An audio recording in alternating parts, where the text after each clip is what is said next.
Hello everyone, let's define a node. A node is any point on the circuit. I'm going to draw a point on a circuit, let's say this point, where the terminal of two or more, it might be at least two elements or more. You can get up to whatever number you want. So this is a point. This is the end of an element, right?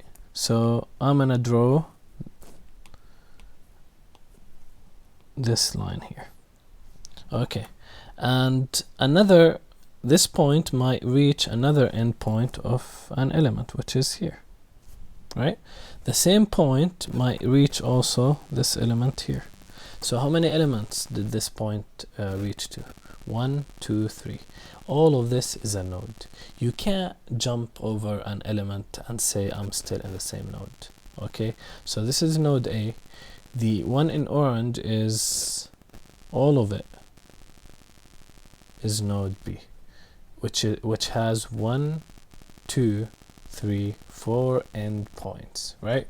So again, it's any point on the circuit where the terminals of two or more circuit element meet. All of these terminals would meet at this point.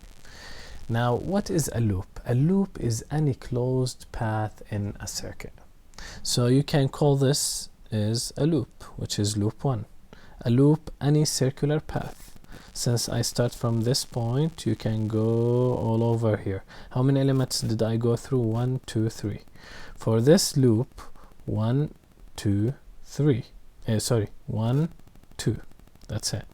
For this element, for this loop, 1, which is R4, 2, which is R2, and then R1 is 3. Now the loop can be named according to a number that you put inside this arrow, and it means that I'm going clockwise since the arrow this way.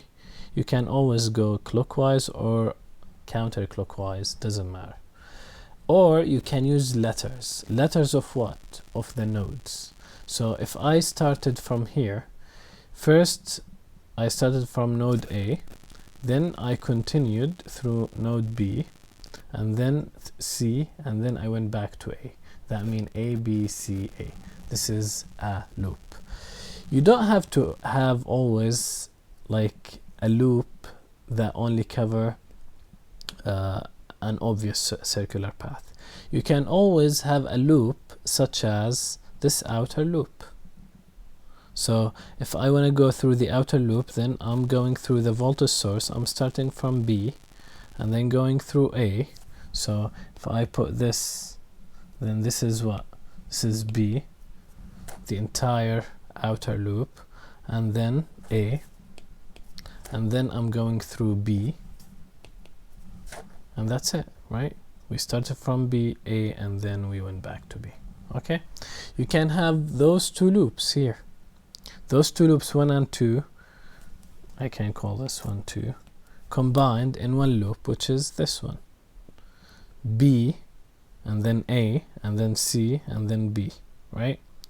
So this is the definition of node and loop. Now in next video, I know that we already defined so many elements, circuit elements, but now let's go and start practicing what we learned and solve some problems. So I will see you next time in the first problem of this course. Bye.